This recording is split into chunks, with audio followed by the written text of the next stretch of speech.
Hey guys, Miss Harden here. I realized that I've been a little bit slacking on getting these tutorials out, but now that I've taught it a couple of times and shortened it, I'm gonna show you exactly how to get started creating your own Google Slides classroom. While I'm opening this up, I realize that some of us are asking why this is important, and I'm gonna tell you that you don't have to make one if you don't want to. It certainly doesn't make you any less of a teacher. It just will make it easier for some of us to keep ideas in one place. For me, especially, being that I have ADHD and I'm posting into each individual Google Classroom, this is so much easier for me because I'm only updating assignments on one place. So I'm going to show you the basic idea of what it looks like, but also some interesting ideas that you can do. And the first thing I want to do is show you Cherokee Lane Virtual Elementary School. So what is loading right now is called the Jaguar Court Lounge, and I was kind of brainstorming some ideas on how to give kids incentive to do well and show up and participate in virtual learning. And I came up with this idea where students could actually send me their Bitmojis, and the featured class of the week can hang out in the Jaguar Court Lounge, and we have a special music class. So, upon stumbling upon this, I asked my teacher friends from Cherokee if they would send me their Bitmoji so that the teachers could be part of the lounge at first, and then we decided ultimately to keep the lounge throughout the year where teachers could link their Google Classrooms to their Bitmoji. This is me right here, and it links to my Google Classroom. And this way I can show off really cool assignments that I'm doing in music class, or the teachers can show off whatever they want to, etc., etc. And so I have two rooms where teachers have begun to paste their Bitmojis inside of the Jaguar Court Lounge. So that may be one idea that you consider doing with your school. I'm going to go back.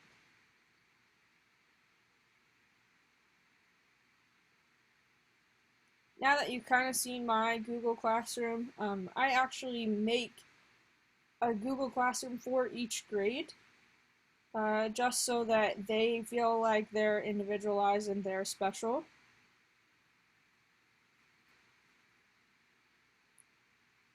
And they can see their assignment. So this will be the first slide that they pull up. And if you notice, I have all these links over here. If I click on kindergarten, they're linked to slide 3, and bam, they have their own classroom. Okay, and this TV is going to be for video instructions when I get it going, but their homework assignment is going to be Study Beat Scavenger Hunt. Find something that keeps a steady beat, bring it with you next week. Look around this Bitmoji room for some inspiration. So they could bring a clock, a soccer ball, a basketball, a jump rope, etc., etc. Alright. I've also given you tutorials on how to create your own adventure. It's the same process as before, and I'll be doing another tutorial once I get my life together on how you create an escape room more modern style. But for now, let's go back and I will show you how to get started.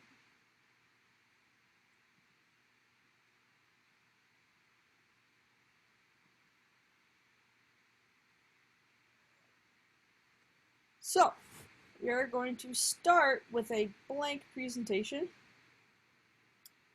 Call it your Bitmoji classroom, whatever. Okay. We're going to delete these. Okay. When you have a blank slide, the next thing that we're going to do is actually search for a background of some sort. And the way that we do this is one of two ways. We can either A, open up another tab, which I know many teachers prefer because you can see more, and just type in wall and floor background. Some of my teacher friends, when I show them this, they actually found classrooms and Bitmoji layouts, and they chose that instead of doing this. Totally fine, up to you. And you can choose whatever one you want. See, I think they did this one and actually bought one. I'm going to use this one so I can show you what to do. And all I did was selected the image and dragged and dropped to my Google slide. The other way to do this is to hit Insert, Image, Search on the web, wall and floor background. Ooh, I can spell wall and floor background. And you could choose whatever one that you wanted. Okay, this one's kind of interesting and new. I haven't done that one, so maybe I choose that one instead. Okay, now I am going to show you one little trick that I use, because if you'll notice, there's a whole lot of wall space, but not a lot of floor space. And so if you remember back to before and I had all of those animated GIFs running around, it just doesn't really make sense to have that much wall space. So what I'm going to do is I'm going to actually move this image over, hit Command C or Control C if you're using PC, and Command V or Control V if you're using PC. I copied and pasted the image, and what I'm going to do to the front is double click so that I can crop it. You can also select this tool. I'm going to crop the floor out of the background so I just have the wall. And I know some of you must be going, okay, well now you have even less floor space. Well, that's true, smarty britches. I'm going to do the same thing with this image, except I'm going to crop everything out except for the floor. Why am I doing this? Because now that I have two separate images, I can manipulate these to make the wall smaller. And I can make the floor longer. Whoa! Trippy. Not really. So there's trick number one. Okay. And then we probably want to add next a central location where kids can see their assignments or they can see announcements that you're posting for the day. Okay? This can be, you could just type it on the wall, I guess, if you really wanted to, or I would suggest more of a classroom style. You could do the same thing that you did for wall and floor background by typing in chalkboard or whiteboard. Let's do whiteboard. Okay. And let's do this one. Now, I will tell you that with rectangular shapes, they're way easier to crop, so I don't have to remove the background on them. With other objects,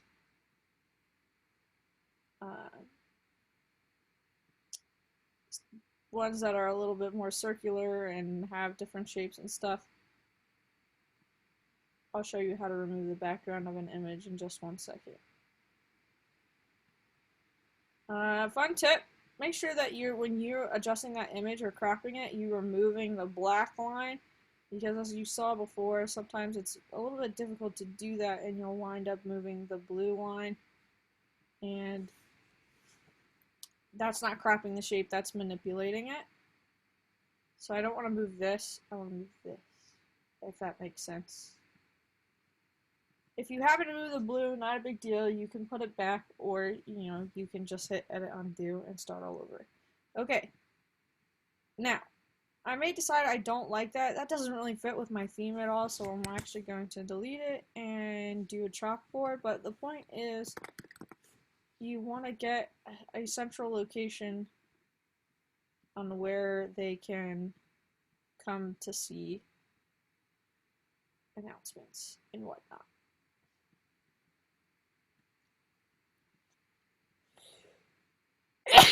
Excuse me.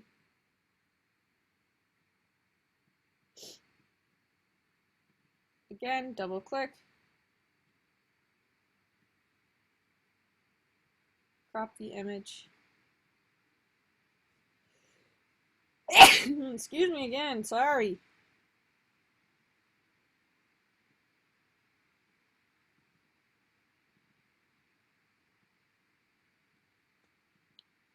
Okay.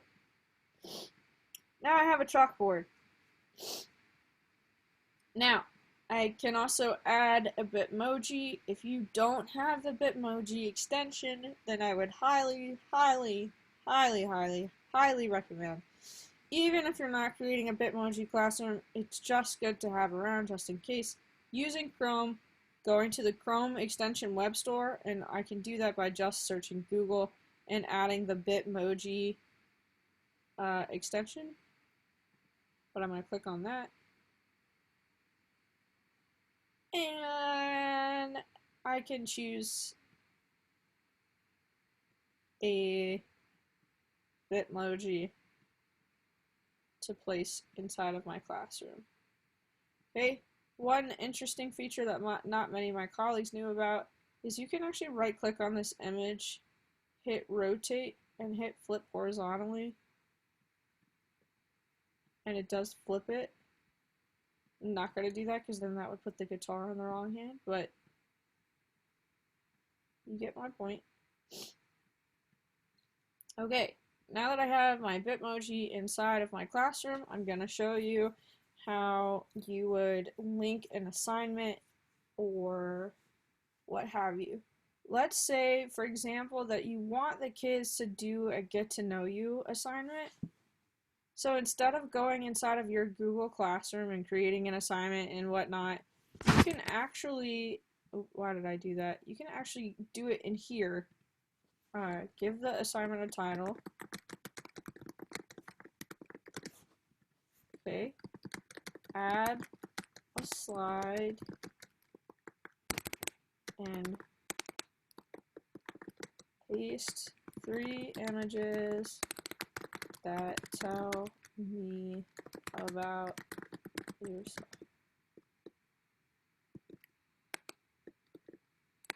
Okay, you can add whatever you want to that assignment, but I can also do them.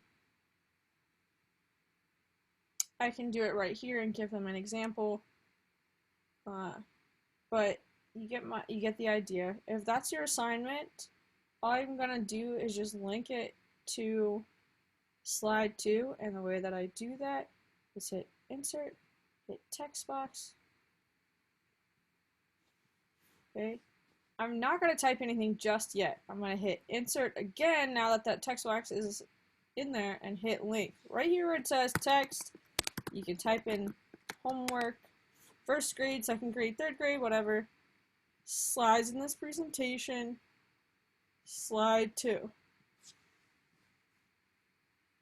Okay, and I can change the font. I can change the color to a fun purple. I can bold it. I can do whatever. Okay.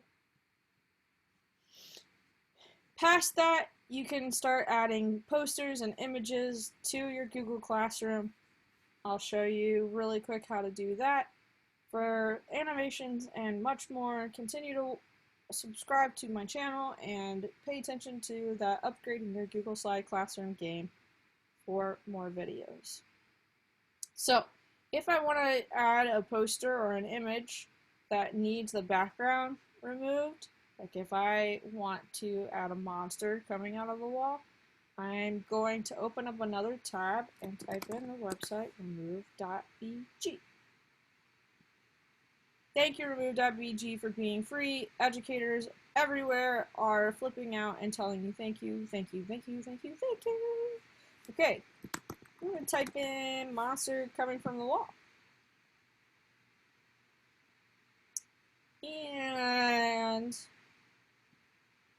might do this one. Yes, I realize that it says devil coming from the wall. We're going to remove the background first of all, and then I'm going to crop out the tail so it looks less devilish. All I did was dragged and dropped, so I actually, it is better that you select the image first, but then click on the image, drag and drop to that website. It will remove the background for you. Okay, it'll say original removed background. Make sure it's in this checkered format. Hit download. Mine pop up down here. If they don't, then I'll show you that in a second. You would actually go to insert image, upload from your computer, and make sure that you find it in the downloads. If it pops up over there, then not a big deal. You can just drag and drop it over there. And again, I'm going to crop out the tail. He's kind of spooky looking on a blue wall. I normally have him on a white wall. Okay. And there's my monster coming from the wall. If you want to add posters, do the same thing that you did with the chalkboard. And get creative on this. I'm going to show you my week 1 classrooms.